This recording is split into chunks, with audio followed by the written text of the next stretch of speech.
You take either. Go ahead.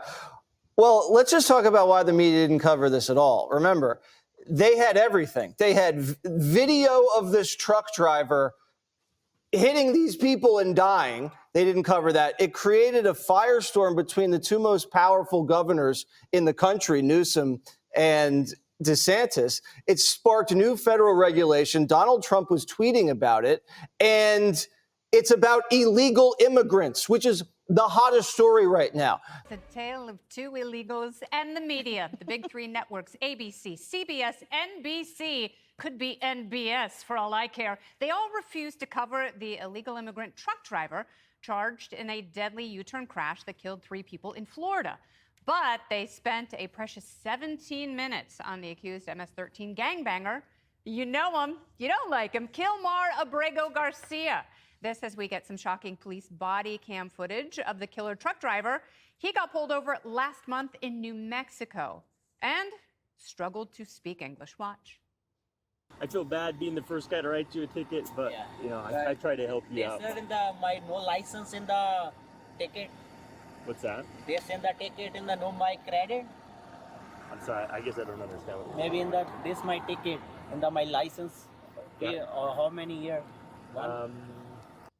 Well, you're going to do several years in prison here pretty soon. Unfortunately, as for the media's devoted Maryland dad, soon to be the Uganda dad, a federal judge says Kilmar Abrego Garcia can't be deported to Uganda until at least early October.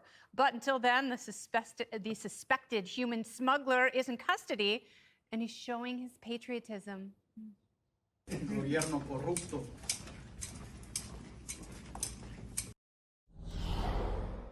Jesse, 2 questions. One, if the government is so corrupt, why would he want to stay in a country with such a corrupt government? Yeah. And number 2, why Uganda? You take either. Go ahead. Well, let's just talk about why the media didn't cover this at all. Remember, they had everything. They had video of this truck driver hitting these people and dying. They didn't cover that. It created a firestorm between the two most powerful governors in the country, Newsom and DeSantis. It sparked new federal regulation. Donald Trump was tweeting about it. And it's about illegal immigrants, which is the hottest story right now. Yeah, that's crazy that 2 illegals make an illegal U-turn and kill 3 American citizen family, and there was no media coverage about it. Where it was national news. Everybody that I knew personally was talking about it, and no media coverage because it makes illegal immigrants look bad, and that is just disgusting to the average person, an American citizen. Meanwhile, when they give constant headlines to this, MS-13, gangbanger or whatever he is, saying corrupt government, like nobody gives a shit about what you have to say, buddy. Now, so the producers of these morning shows and these nightly news shows, Brian knows better than anybody. You have to fill, what's the Today Show, 4 hours? Yeah. GMA, 2 hours? I mean, you are dying for hot content. So they went out of their way to specifically ignore this story. And when you ignore stories that are important to the American people are going to ignore you. And that's what you see in their ratings. They're down. Right. It's very telling when a story of this magnitude is ignored. It tells you that you're the opposite of what happened here. You think the opposite, and you don't want to show it because you think it's going to paint someone in a negative image, and that's hysterical. I mean, illegal is illegal. Let's not dance around the word here. The anchors are taking pay cuts, and they're embarrassed because of the way they covered Kilmar. First, they said he was a Maryland dad. No, he's from El Salvador. Then they said he's a great dad. No, actually, he beats the wife. And then they said, oh, well, we just got to bring him back to get due process. I don't think he wants due process now because his dumb lawyer is going to send him to Uganda after all this. And if Joe Biden had just done his job and deported him to any other country in the world except El Salvador, he could have been in Costa Rica, France. He could have been in Tahiti, not even in prison. He could have been on a beach in Tahiti if Joe Biden had just sent him where they were supposed to send him. And now he's going to be eating grasshoppers in Uganda. Well, good news for him, because there is a Bleeding Heart family who's got a massive compound in Uganda who might be able to make some room for Kilmar, and that is Zoran Mamdani's family. They've got a sprawling, beautiful complex in a country where most people live below the international poverty level. Kilmar might not have to if he has.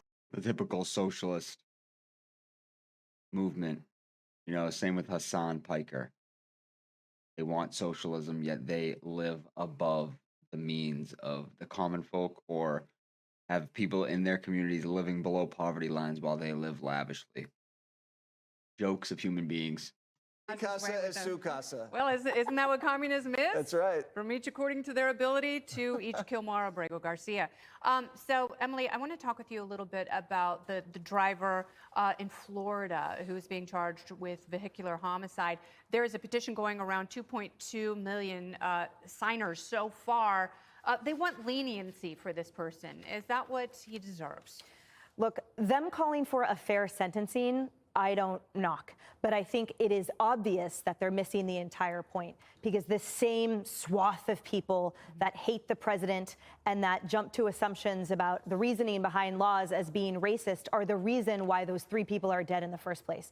Because back in April, when President Trump issued that executive order that, by the way, was in place before, and the Obama administration suspended it, which required commercial truckers to be able to be proficient in English, to read traffic signs and the like. At the time, everyone said, oh, it's racist. Jake Tapper said, quote, how would the English-speaking requirement make our roadways safer? Well, sir, I think it's pretty obvious you would be able to read a sign that says stop, maybe. says no U-turns.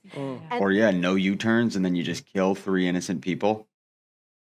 And the irony that all of us, when we took our driver's license exams, had to ensure that, yes, we understood the roadways signs.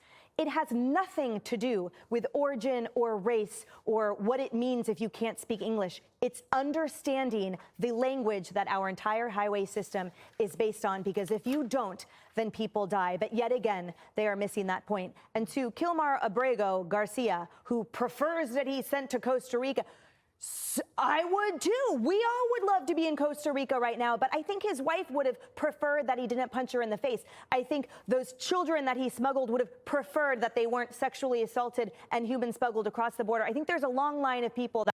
Yet Democrats paint this guy as the father figure. They fly to another country to make sure he's okay. These people are a joke. That would have preferred that he didn't enter their life. So I am excited for him to rot in Uganda. Okay, so Harold, why do libs love Kilmar so much? Like, what is it about him? Would you let him babysit your children? I would. So just a couple of things. I know we only have a minute. First, we often, and I think wrongly, blame President Biden and the former president for Democrats for when people come in here under their watch. This guy that the driver's seen came while President Trump was in office. He was a got-away under President Trump's DHS, and he was granted some form of asylum under President Trump. Now, I don't blame President Trump for his action. What I do give credit for are answers. I think Sean Duffy, our former colleague, deserves a lot of credit. I think he was trying to address some of the things that Emily raised. The DOT, the Department of Transportation, is going to withhold federal funds from any state that does not enforce the English language proficiency requirement in their commercial driver's license test. It seems like a no-brainer. Finally, one of the reasons this guy is able to, Garcia, is able to get, it seems like something's wrong, something's weird about this case. We have talked about reporting that says that he's the worst guy in the world. He beat his wife, which clearly he has not denied that. So I'm saying the things he's done, maybe trafficking. I don't understand, if you were an American citizen and you did these things, you seem to be getting worse treatment than this guy's. I don't know if there's something else that we don't know, but whatever it is, they need to find out. One thing I do know is This guy seems to be starting to catch on to what his own colleagues are doing. If you're an average American citizen, you wouldn't be painted in this light. You'd be painted as a sick individual, as you should be. You beat your wife. Like, they should, and you're getting media coverage. You're only getting media coverage because you're an illegal, and the agenda is to flood the country with illegals. That's that's the reason. It's not. Doesn't take rocket science to figure this out. He's still applying. He's going to renew his bid for asylum. One of the reasons that Congress has to act is that the president can't executive order this. He should executive order some form of asylum reform in the meantime, but we need Congress to act to ensure that you can't just come to America's border or be here having gotten some sort of dispensation and say to an asylum court judge, it's really bad at home, I need to stay. There has to be a higher standard. That's what I hope Congress and the president will work on, because I'm tired of hearing this. I'm tired of hearing about these cases. And frankly, I don't understand why Garcia, if all the reporting is even a third true on this guy, why is it that he's not been deported yet? There's something we don't know, and we need to learn. And with that, I rest my He's case. up for the Father of the Year award in many states. Right. I think his wife is possibly too scared to speak up, but she must be relieved to some way that he's locked up again on way to Uganda.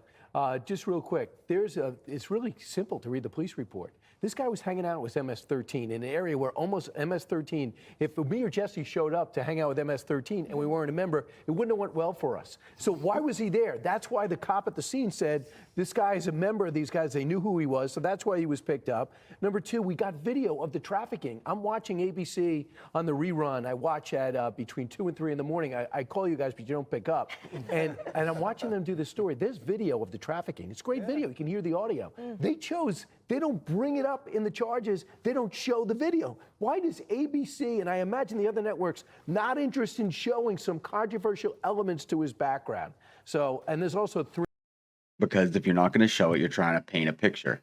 And the picture isn't to paint this guy in any negative light. And it shows. That's why you don't show the video of him trafficking people. 3 names we should know. It is 30-year-old Herbie Dufresne, Rodriguez Dur, and Fanola Joseph. Those are the 3 people that were killed. We just got their names the other day. I want to know where their families. Those families should be outraged by this foreign truck driver. All right. Yeah, and we'll wrap things up there. You know, unfortunately, the media has shown their hand to me personally over the past, 8 years on what they're going to cover and how they feel about Americans and, especially conservative politics. But this is just another telltale that, in my opinion, they want to paint illegal people in this country as good and not bad. And unfortunately, this is a very, very bad thing. And that's why it gets no coverage. So, yeah, we'll be continuing watching The Five. And if you like this content, like and subscribe, and I'll catch you guys in the next one.